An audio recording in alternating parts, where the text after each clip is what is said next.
สวัสดีลูกค้ามื้อนี้เรามาเจอกันรอบซ่องเนาะรอบซ่องกับโปรสนันเมืองเนาะรถสนันเมืองก็คือล้างสต็อกรอบซ่องเนาะ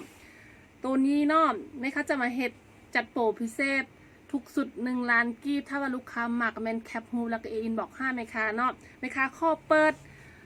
ดสุดลายไม้3สุดนี้เนาะไหมคะจะเซลล์ราคาลดแบบว่าพิเศษสุดๆเนาะตัวนี้เนาะตัวนี้จะเป็นลายไม้ข้องฮานเนาะตัวนี้ลูกค้า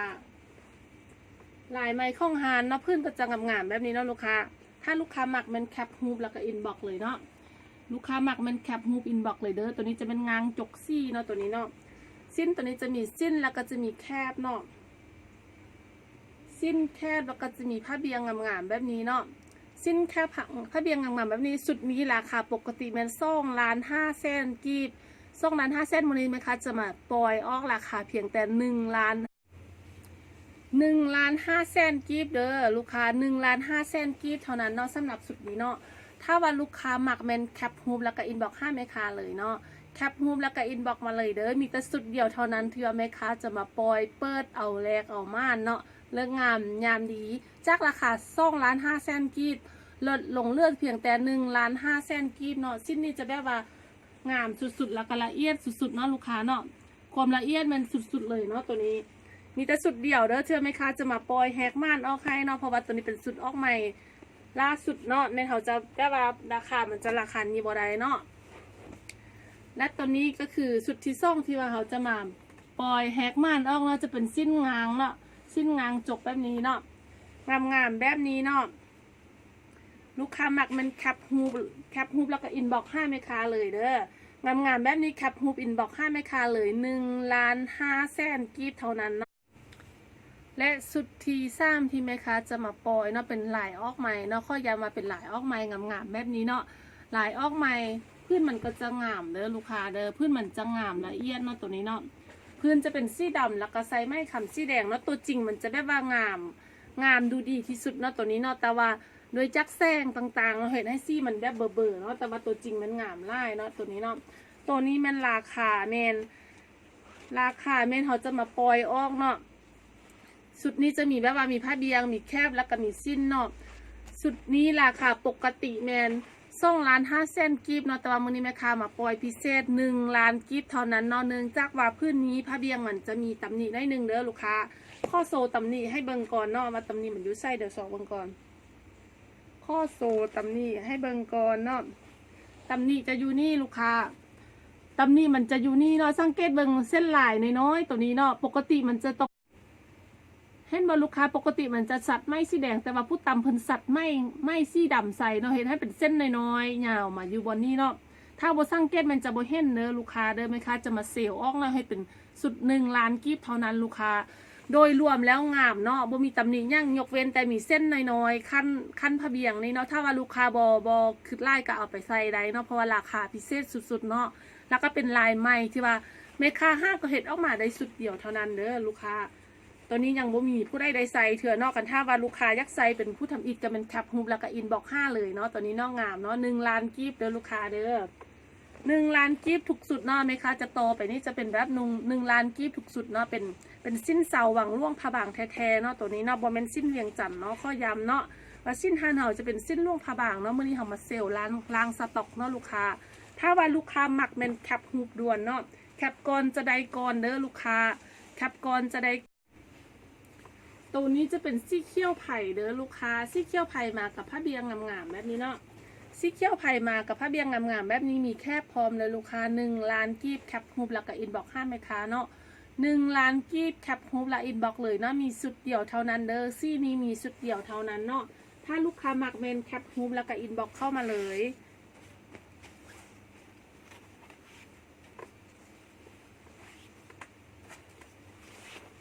สุดที่ซ่องจะเป็นสีแดงซ้ำเนอะลูกค้าสุดที่ซ่องนี่เป็นสีแดงซ้ำเนาะผ้าเบียงก็จะงามๆแบบนี้เนาะลูกค้าเนาะผ้าเบียงงามๆแบบนี้มีแคบพร้อมเนาะแคปฮูปอินบ็อกมาเลยเนาะแคปก่อนใดก่อนเนาะไหมคะข้อย้ำเนาะแคปก่อนใดก่อนเนาะ1,000,000กีบเนาะลูกค้าเนาะ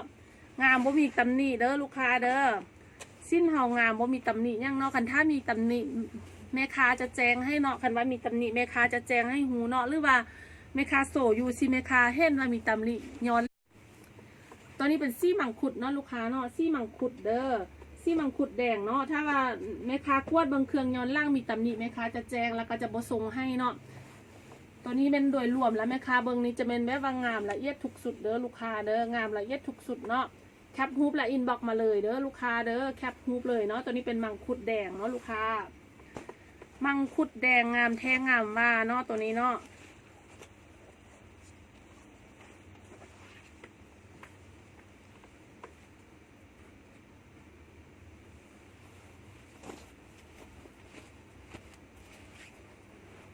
ตัวนี้เป็นสีเขียวเนาะลูกค้าสีเขียวแล้วก็จะมีผ้าเบียงงามๆแบบนี้เนาะสีเขียวผ้าเบียงจะเป็นผ้าเบียงตัดงามๆแบบนี้เด้อลูกค้าเด้อลูกค้ามักแมนแคปฮูปและอินบ็อกมาเลยเนาะสีเขียวเนาะผ้าเบียงเพิ่นก็จะงามแบบนี้เนาะลูกค้าผ้าเบียงก็จะงามๆแบบนี้เด้อลูกค้ามักแมนแคปฮูปและอินบ็อกมาเลยตัวนี้เป็นสีกลมเด้อสีกลมไม่ขำลูกค้าซี่กลมไม่ขำเนาะตัวนี้เนาะงามแทงงามวาเนาะตัวนี้เนาะไม่ขำซี่เข้มลูกค้าถ้าลูกค้าหมักเป็นแคปฮูปเลยเนาะลูกค้าหมักเป็นแคปฮูปเลยเด้อซี่กลมเข้มตัวนี้มันจะมีอยู่ซ่องสุดเนาะลูกค้าถ้าว่าลูกค้ายักใส่แบบว่าคือกันก็สามารถแคปฮูปเลยเนาะสั่งแม่ค้ามาเลยเนาะมันจะมีซ่องสุดคือกันเนาะตัวนี้เนาะและตัวนี้ก็จะเป็นซี่เขียวแบบงูดินเด้อลูกค้า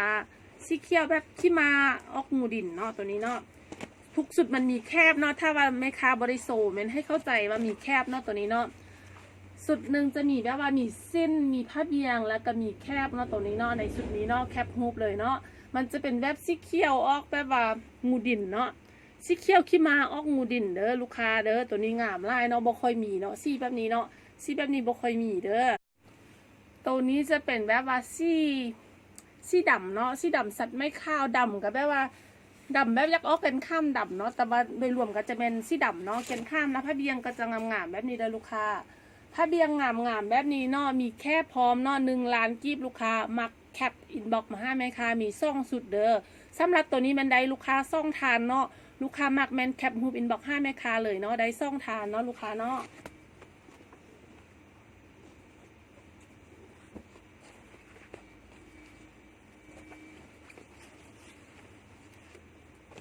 ต่อมาจะเป็นเขี้ยวเนาะ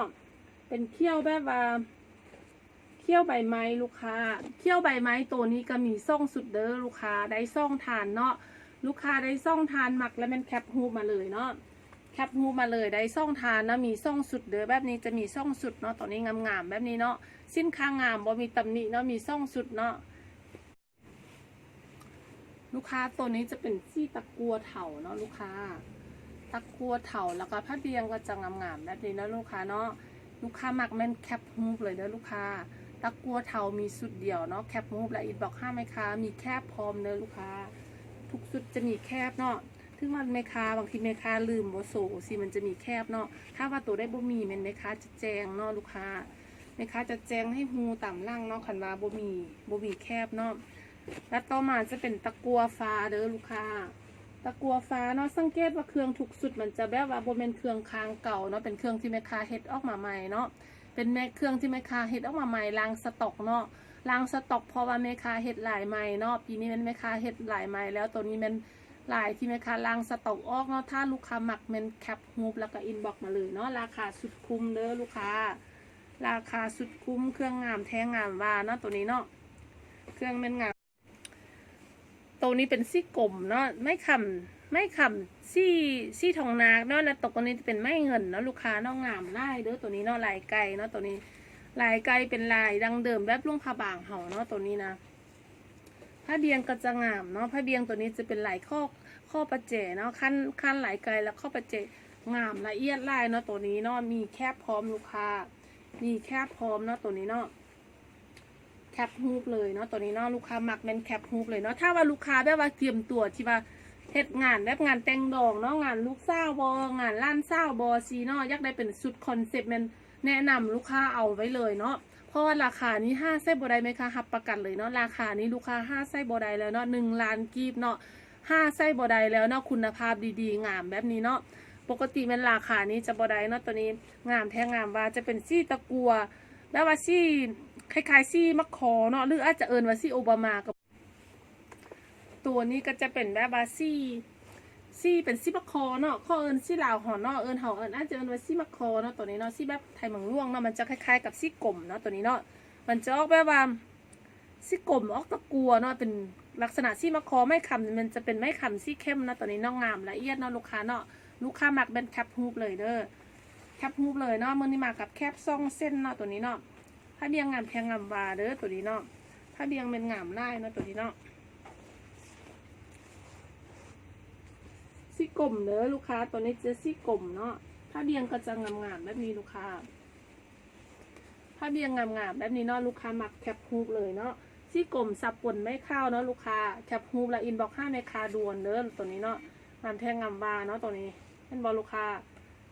งามลายเนาะตัวนี้เนาะชิ้นค่าบ่มีตำหนิยังเด้องามแทงงามวาเป็นซี่กลมดำเนาะตัวนี้เนาะแคปเลยลูกค้าตัวนี้จะเป็นซี่ดำเด้อลูกค้าซี่ดำเนาะไม่คำซี่แดงแล้วก็ไม่คำซี่ทองตัวนี้งามละเอียดลายเนาะผ้าเบียงก็จะไปแบบ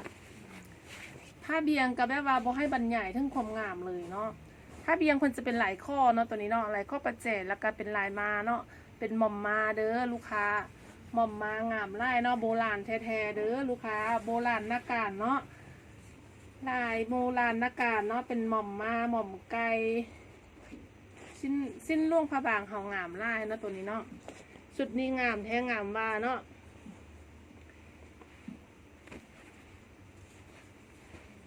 ตัวนี้จะเป็นมังคุดเนาะลูกค้าเป็นมังคุดแดงเนื้อมาน้อยเนาะมังคุดแดงมาน้อยลูกค้าจะมีแคบพร้อมเนาะลูกค้ามีแคบมาพร้อมงามแทงงามว่าเนาะตัวนี้เนาะแคปฮูปและอินบ็อกมาเลยเนาะลูกค้าแคปฮูปและอินบ็อกมาเลยเด้อมีสุดเดียวเด้อตัวนี้เป็นไก่เด้อลูกค้าลายไก่เป็นซี่มังคุดเนาะลูกค้าเนาะซี่จะเป็นแบบซี่มังคุดเนาะตัวนี้เนาะงามละเอียดแบบนี้เด้อลูกค้าซี่มังคุดเนาะมีสุดเดียวลูกค้า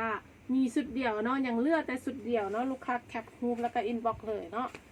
แคปฮูปและอินบ็อกมาเลยเด้อมีสุดเดียวเท่านั้นเนาะตัวนี้เนาะมีสุดเดียวเท่านั้นลูกค้าที่ว่ายังบ่ทันได้โปรก็บ่ต้องเสียใจเนาะลูกค้าที่บ่ได้โปรเทื่อแม่นบ่เสียใจเด้อแม่นเอารอบนี้เลยเด้อลูกค้าเด้อมาน้อยซี่แดงซ้ำเด้อตัวนี้น่ะตัวนี้จะเป็นมาน้อยซี่แดงซ้ำเนาะลูกค้าแคปฮูปและอินบ็อกมาเลยเนาะแคปฮูปอินบ็อกมาเลยเด้อเฮาเซลแบบบ่กักเนาะตัวนี้เนาะแคปฮูปอินบ็อกมาเลยเนาะตัวนี้นะเซลแบบบ่ให้มันเลือดจากน้อยเลยเนาะมืดแล้วมืดเลยลูกค้าตัวนี้จะเป็นแบบว่าซี่ฟ้าทะเลเนาะซี่มีว่านแพรว่านว่าลูกค้าไส้ว่านเด้อตัวนี้น่ะ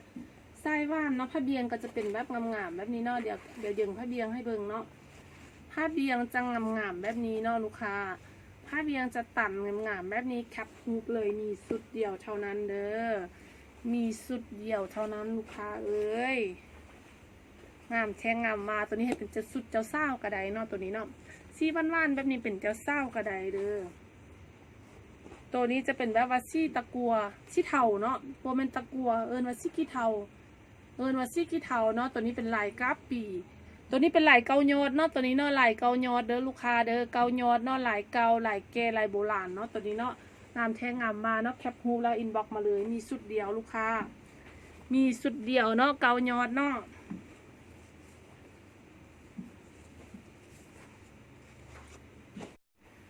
ซี่กลมเด้อลูกค้าซี่กลมไม่ขำเข้มเนาะตัวนี้เนาะซี่กลมไม่ขำเข้มเนาะข้อยังผ้าเบียงเนาะ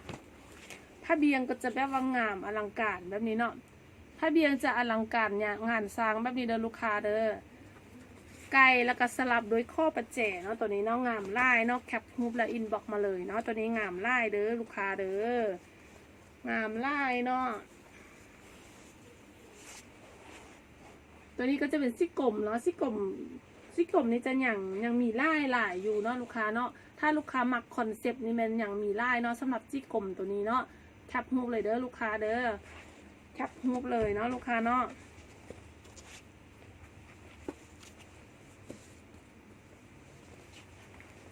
ต่อมาจะเป็นแบบว่าซี่ทองเนาะหรือน่าจะเอิญว่าซี่ไข่ป่าเนาะไทยเบียงน่าจะเอิญว่าซี่ไข่ป่าเด้อลูกค้าเด้อ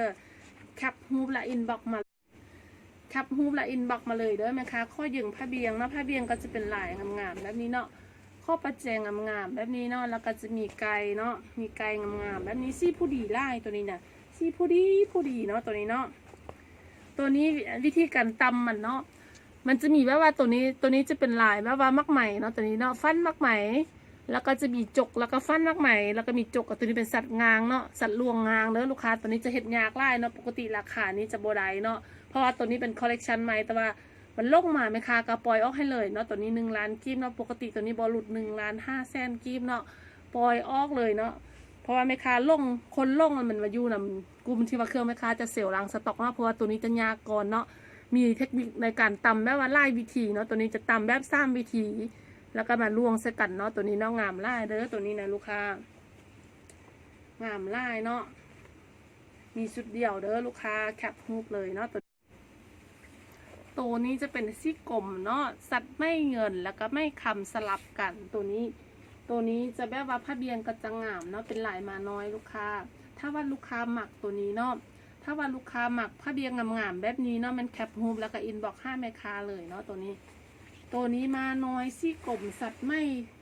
ม่คำและไม่เงินปนกันเนาะมีสุดเดียวลูกค้ามีสุดเดียวเด้อตัวนี้จะเป็นแบบว่าซี่โอวันตินลูกค้ามาน้อยเนาะโอวันตินเนาะจะเป็นลายเดียวกันกับซี่กลมบางกี้แต่ว่าต่างซี่เนาะผ้าเบียงก็จะงามๆวาวๆแบบนี้เด้อลูกค้าลายข้อประแจโบราณงามๆแบบนี้เนาะลูกค้าหมักเมนแคปมาเลยซี่โอวันตินเนาะซี่โอวันตินมีสุดเดียวเด้อลูกค้าต่อมาจะเป็นซี่แดงเนาะลูกค้าเนาะซี่แดงนี้จะเป็นแดงกลางเด้อตัวนี้ซี่จริงจะเป็นซี่แดงกลางเนาะแต่ว่าเฮาเบิงตัวนี้จะคือแบบว่าแดงสดแดงแจ๊ดบ่แม่นเนาะเพราะว่ามันทึกแซงเนาะตัวจริงมันจะเป็นซี่แดงกลางเด้อลูกค้าหลายซิ่งผ้าเบียงก็จะงามๆแบบนี้เนาะผ้าเบียงงามๆแบบนี้เด้อลูกค้าเห็นบ่มีความวาวงามเนาะลูกค้ามักแคปฮูปและอินบ็อกมาเลยเด้อลูกค้าแคปฮูปอินบ็อกมาเลยเนาะตัวนี้เนาะตัวนี้จะเป็นแบบว่าซี่ตะกัวเนาะตัวนี้เนาะซี่ตะกัวลูกค้าซี่ตะกัวเด้อซี่ตะกัวนี้จะอย่างแต่สุดเดียวเนาะลูกค้าผ้าเบียงมันจะเป็นผ้าเบียงตันงามเนาะตัวนี้เนาะผ้าเบียงมันจะตันงามเนาะลูกค้ามักเป็นแคปฮูปและอินบ็อกมาเลยมีสุดเดียวคือกันเนาะมีสุดเดียวคือกันเนาะเลื่อแนวละลายแนวละสุดเนาะบนหมี่เลื่อลายเนาะตัวนี้เนาะตัวนี้จะเป็นแบบลายประแจหมดสุดเลยลูกค้าตอนนี้จะเป็นแบบสุดลายประแจเนาะซี่แท้จะเป็นซี่โอวันตินเด้อลูกค้าตัวนี้จะเป็นซี่โอวันตินเนาะออกเป็นบัวนิดนึงเนาะลูกค้าเนาะประแจแบบนี้เนาะลูกค้าเนาะประแจโบราณแบบนี้งามเนาะตัวนี้เนาะมีแต่สุดเดียวเด้อลูกค้าลายประแจนี้มีแต่สุดเดียวเท่านั้นซี่เดียวและก็สุดเดียวสุดท้ายเนาะลูกค้ามักมันแคปฮูปเลยเนาะตัวนี้แบบว่าเรียบไล่เนาะตัวนี้เรียบแล้วก็ดูดีเนาะตัวนี้เนาะ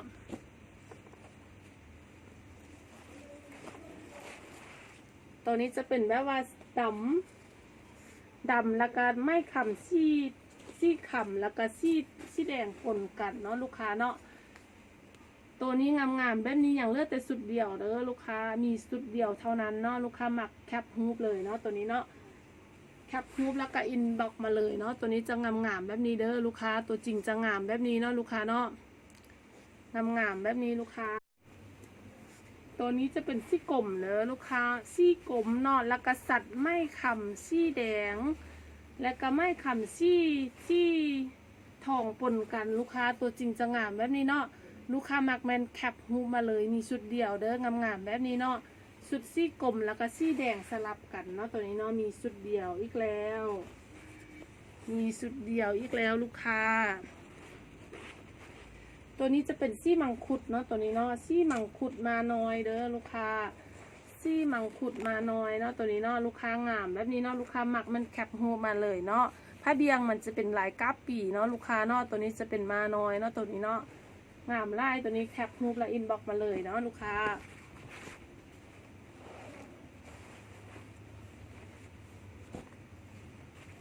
สีแดงเด้อลูกค้าเด้อตัวนี้จะเป็นสีแดงซ้ำเนาะมาน้อยแดงซ้ำเนาะตัวนี้ ผ้าเบียงงามๆแบบนี้เด้อลูกค้าแคปฮูปและอินบ็อกมาเลยเนาะผ้าเบียงงามๆแบบนี้เนาะมีแคบพร้อมเด้อลูกค้าเด้อแม่ค้าบริโซแคบเนาะแต่ว่าทุกสุดมันมีแคบเนาะตัวนี้เนาะย้ำแล้วย้ำอีกเนาะว่าทุกสุดมันจะมีแคบเด้อซี่กลมไม่ขำจืดเด้อตัวนี้จะเป็นไม่ขำซี่ทองนาคเนาะตัวนี้เนาะไม่ขำซี่ทองนาคเนาะลูกค้ามักแมนแคปฮูปเลยเนาะลูกค้ามักแมนแคปฮูปเลยเนาะไม่ขำซี่ทองนาคเนาะ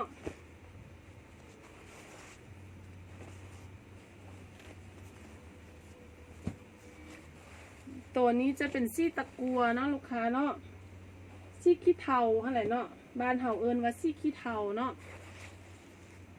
งามแบบนี้เนาะมีแต่สุดเดียวลูกค้าแคปฮูปและอินบ็อกมาเลยเนาะมีสุดเดียวแคปฮูปและอินบ็อกมาเลยพร้อมแคบเนาะ1 ล้านกีบพร้อมแคบเนาะลูกค้าเนาะตัวนี้จะเป็นสิ้นลวงไม่ขับไหล่ไก่เนาะลูกค้าลายไก่และผ้าเบียงก็จะงามแบบนี้เนาะ1 ล้านกีบลูกค้าแคปฮูปและอินบ็อกเลยเนาะ1 ล้านกีบสีดำเด้อลูกค้าแคปฮูปและอินบ็อกมาเลยเนาะตัวจริงจะงามลายเนาะตัวนี้เนาะตัวจริงตัวนี้จะงามลายไก่เนาะตัวนี้นะตัวนี้จะเป็นแบบว่าลายนักเนาะลายนักซี่มันจะเป็นซี่ดำเด้อลูกค้าตีนจกเนาะตัวนี้ตีนจกเขาปล่อยราคาเดียวกันเลยเนาะเขาปล่อยออกราคาเดียวกันเลย1 ล้านกีบเนาะราคานี้5ไส้บ่ได้เด้อลูกค้าเพราะว่าตัวนี้เป็นสิ้นตีนจกเนาะลูกค้าเนาะต่อมาจะเป็นซี่มังคุดเนาะลูกค้าเนาะซี่มังคุดตีนจะจกเด้อมีผ้าเบียงพร้อมเนาะตีนจกมีผ้าเบียงพร้อมเนาะตัวนี้มีสุดเดียวเท่านั้นเนาะลูกค้ามักแคปฮูปและอินบ็อกเข้ามาเลยเนาะตัวนี้เนาะลูกค้าตัวนี้จะเป็นซี่ฟ้าทะเลเนาะลูกค้าเนาะสุดราวเดิมนี้จะเป็นซี่ฟ้าทะเลเนาะมื้อนี้แม่ค้ามาเซลล์ออก1 ล้านกีบเนาะ1 ล้านกีบจะงามแบบนี้เด้อลูกค้าตัวจริงจะงามแบบนี้เนาะถ้าลูกค้ามักแมนแคปฮูปเลยเนาะแคปฮูปเลยเด้อลูกค้ามีแต่สุดเดียวเท่านั้นเนาะตัวนี้เนาะสำหรับซี่ฟ้าทะเลมันมีสุดเดียวเท่านั้นลูกค้ามักแมนแคปฮูปเดี๋ยวนี้เลยเด้อเพราะมันจะบ่เลื่อแล้วเนาะตัวนี้จะเป็นซี่ขี้เทาเนาะตัวนี้เนาะซี่ขี้เทาเด้อลูกค้าตัวจริงก็จะงามแบบนี้เนาะลูกค้าเนาะตัวจริงจะงามแบบนี้ลูกค้ามีแต่สุดเดียวคือกันเนาะลูกค้าเนาะตัวนี้เลือกแต่สุดเดียวแล้วเนาะลูกค้ามักแคปฮูปมาเลยเนาะตัวนี้จะเรียบไล่เนาะเรียบลู่ดูดีที่สุดเลยเนาะตัวนี้ต่อมาเราจะมาต่อกันอยู่สุดมัดมีเนาะทุกสุด1 ล้านกีบมันจะมีแต่เลือกแต่สำนี้แหละเด้อลูกค้าเด้อสุดมัดมีเนาะงามทุกสุดเนาะลูกค้ามัดมีงามทุกสุดมัดมีเนาะตีนจกเด้อลูกค้าเด้องามแบบนี้ไหมคะข้อยึงสิ้นให้เบิ่งเนาะสิ้นมัดมีงามแบบนี้1 ล้านกีบเท่านั้นเด้อลูกค้ามักแล้วมันแคปฮูปอินบ็อก5แม่ค้าเลยมีแต่สุดเดี่ยวเด้อลูกค้าบ่มีไล่เนาะตัวนี้เนาะเพราะว่ามัดมีนี่มันได้ค่ายดีเนาะลูกค้าเป็นที่นิยมไล่เด้อไม่เท่าได้กระเมิดเนาะมัดมีนี่เนาะถ้าลูกค้ามักแมนแคปฮูปและอินบ็อกมาเลยเนาะตัวนี้เนาะและตัวนี้จะเป็นซี่เขี้ยวเด้อลูกค้าซี่เขี้ยวตัวนี้เนาะจะงามไล่เนาะเป็นแบบจกซี่เนาะตัวนี้เนาะเป็นโบราณแบบดังเดิมแท้ๆเนาะตัวนี้เนาะถ้าเบียงก็จะงามแบบว่าเข้ากันกับสุดเนาะถ้าลูกค้ามักแมนแคปฮูปเลยเนาะลูกค้า1 ล้านกีบราคานี้5ไส้บดายเด้อลูกค้าแคปฮูปและอินบ็อกมาเลยมีสุดเดียวเท่านั้นเนาะมีสุดเดียวเท่านั้นเด้อตัวนี้จะเป็นโครงนาคเนาะตัวนี้เนาะมันมีโครงนาคงามแทงงามวาแล้วมีสุดตัวนี้จะเป็นซี่กลมเด้อลูกค้าซี่กลมงามแบบนี้เนาะจะมาคู่กับผ้าเบียงตัวนี้ลูกค้าถ้าว่าลูกค้าทันได้ทิปว่าอย่างบ่ทันได้สุดผ้าเบียงมันแคปฮูปเลยเนาะสำหรับสุดที่ว่าเป็นสุดมัดมีเนาะไหมคะจะแถมหัวสิ้นให้เด้อ1 ล้านกีบสำหรับสุดมัดมีจะได้หัวสิ้นแถมไปพร้อมเนาะแต่ว่าสุดสาวหวังมันจะบ่ได้หัวสิ้นแถมเด้อลูกค้าคันว่าลูกค้ามักสุดมัดมีงามๆสุดนี้มันแคปฮูปมาเลยเนาะมีแต่สุดเดียวเด้องามๆแบบนี้เนาะผ้าเบียงก็จะงามแบบนี้เห็นบ่ลูกค้าเห็นลายผ้าเบียงบ่ลายผ้าเบียงนี่จะเป็นลายโข่งนาคเด้อลูกค้าถ้าลูกค้าบ่ฮู้ลายเนาะมันตัวนี้เอิ้นว่าลายโข่งนาคเนาะตัวนี้เนาะลูกค้ามักแมนแคปฮูปเลยมีแต่สุดเดียวเท่านั้นเด้อตัวนี้นะมีแต่สุดเดียวเท่านั้นเนาะ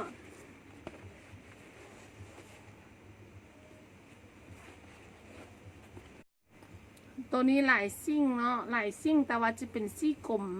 จุดนี้จะเป็นจุดซี่ทองเรื่องเนาะไม่คำจะเป็นไม่คำซี่ทองเด้อลูกค้าเด้อตัวนี้จะมาสุดผ้าเบียงตัวนี้เนาะผ้าเบียงจะเป็นว่าเป็นลายแกนแต่งหรือว่าลายตอมแต้มเนาะ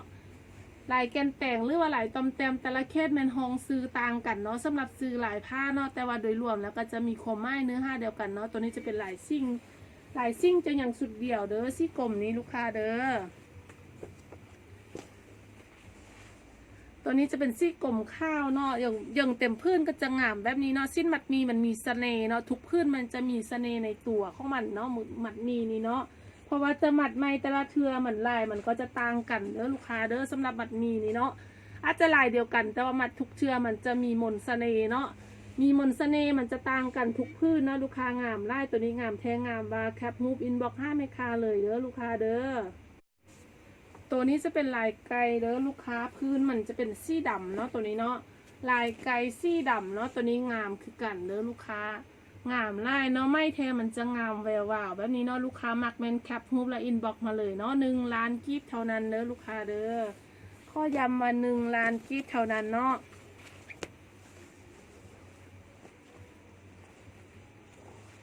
ตัวนี้จะเป็นแบบว่าไฮไลท์เนาะที่ว่าแม่ค้าเอามาใส่ท้ายสุดข้องคลิปเนาะจะเป็นไฮไลท์เด้อลูกค้าทานได้ที่ว่าโชคดีเนาะเบิ่งคลิปแม่ค้าจนมาฮอตตอนสุดท้ายเนาะแม่ค้าบ่ได้เกินแจ้งไว้ในที่แรกเนาะว่าแม่ค้าจะเอาแบบว่าสุดงามๆพิเศษแบบนี้มาเสียออกในตอนสุดท้ายเนาะเพราะว่าแม่ค้าอยากให้ผู้ที่ว่า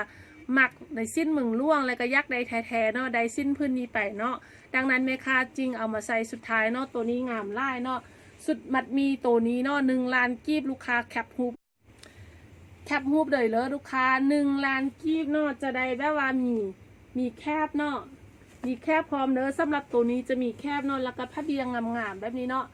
ผ้าเบียงงามๆเข้ากันแบบนี้1 ล้านกีบเนาะแคปฮูปและอินบ็อก5 เมคาด่วนเนาะเป็นรางวัลให้แก่ลูกค้าที่ว่ามักสินค้าเครือไม่ในหวังเนาะสิ้นล่วงผ้าบางแท้ๆเนาะได้สุดนี้ในราคาพิเศษสุดๆเนาะตัวนี้เนาะเพราะว่าปกติสุดงามๆแบบนี้เนาะ1 ล้าน 5 แสนกีบแมนบรุษเนาะราคาแบบนี้เนาะตัวนี้จะงามละเอียดเนาะข้อให้เบิ่งความละเอียดของไม้เนาะไม้ตัวนี้เป็นไม้ที่ว่าเขาตำในฟืม40ก็คือว่าฟืมแค่เหล็กเนาะจะแน่นละเอียดงามไล่เนาะตัวนี้นุ่งยูทรงงามแท้งามบ้านแม่ค้าหมักแห้งเนาะแม่ค้ากันใจยางแห้งเลยเนาะเอาสิ้นพื้นนี้มาปล่อยให้เนาะ1 ล้านกีบเนาะลูกค้าหมักแมนแคปฮูปเลยเด้อลูกค้าเด้อครับฮูปและอินบ็อกมาเลยเด้อมีแต่สุดเดียวเท่านั้นเนาะแม่ค้าข้อแจ้งมีสุดเดียวเนาะผู้โชคดีเนาะลูกค้าตัวนี้จะเป็นสีเขียวเด้อลูกค้าสีเขียวใบไม้เนาะจะมากับคู่กับสิ้นและกับผ้าเบียงตัวนี้เนาะลูกค้าเนาะสีเขียวใบไม้งามๆแบบนี้ลูกค้าหมักมันแคปฮูปเลยเด้อพร้อมสีนี้จะบ่มีลายเนาะลายเต็มพื้นจะเป็นลายแบบนี้นะลูกค้าเนาะแม่ค้าจะแถมหัวสิ้นเนาะสีเขียวไม่ขำแคบให้มันเข้ากันเป็นสุดแบบนี้ให้ลูกค้าเนาะถ้าลูกค้าหมักแมนแคปฮูปแล้วก็อินบ็อกมาเลยเนาะลูกค้าเนาะและนี่ก็คือแบบว่ามือนี้แม่ค้าจะมาเซลสิ้นเมืองล่วงมันจะมีประมาณนี้เนาะถ้าว่าลูกค้าหมักตัวได้เนาะหรือว่าสนใจสุดสิ้นดิ่งงามๆเนาะนี่เนาะแม่ค้าข้อนำเสนอสุดดิ่งงามๆแม่ค้าจะเซลราคาพิเศษแต่ว่าแม่ค้าข้อแจ้งราคาอินบ็อกเด้อตัวนี้จะเป็นแบบว่าเป็นไม่ขำตัวนี้เนาะสิ้นตัวนี้จะเป็นสีแดงเนาะสีดำแล้วก็จกไม่ขำสีแดงแล้วก็สีทองเนาะตีนจะเป็นลายประเจแล้วก็เป็นตีนถ้าว่าลูกค้าหมักสีดำเนาะเมนสมาร์ทแคปฮูปและอินบ็อก5 เมคาเด้อแล้วตัวนี้จะเป็นสีกลมเด้อลูกค้าสีกลมงามๆเนาะตัวนี้เนาะแล้วตัวนี้จะเป็นสีทองและสุดท้ายนี่แม่ค้ายังนำเสนอก็คือว่าสีแดงซ้ำเด้อมันจะเป็นพื้นมัดมีเนาะตัวนี้เนาะถ้าลูกค้าหมักตัวได้เป็นพิเศษแล้วก็เป็นแคปฮูปแล้วก็อินบ็อก5 เมคาเลยเนาะขอบใจลูกค้าเนาะขอบใจลูกค้าที่ว่าอุดหนุนเนาะสินค้าข้องเครือไม่ในหวังเนาะจังหารสุขทวีผ้าไหมและฮานคำวงซ่าที่นครหลวงเวียงจันทน์เด้อลูกค้าเด้อขอบใจไล่ๆเนาะที่ว่าติดตามขอบใจที่กดไลค์กดแชร์แล้วก็กด Subscribe ให้แม่ค้าเนาะเพื่อว่าให้ลูกค้าที่ว่าอย่างบ่ทันได้โปรพิเศษเนาะราคาสุดคุ้มเนาะขอบใจอีกครั้งเนาะบ๊ายบาย